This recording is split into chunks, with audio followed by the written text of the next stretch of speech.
Ripple Labs' ongoing lawsuit with the United States Securities and Exchange Commission, SEC, is having a significant impact on the prices of Ripple tokens, leaving holders anxious for updates that will ultimately determine the outcome of the legal fight. The lack of updates from Ripple Labs and the SEC has caused investor sentiment to turn cautious, with prices plummeting by 90% from all-time highs to 34 cents.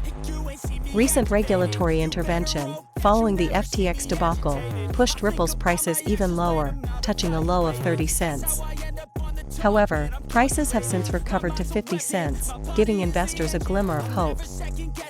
Meanwhile, Stellar, a blockchain platform that specializes in facilitating transactions between digital and fiat currencies, is facing market challenges.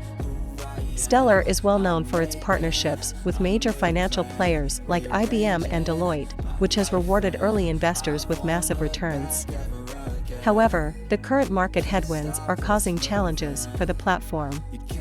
Despite the strong partnerships, Stellar's prices have been affected by market conditions and have struggled to maintain their value.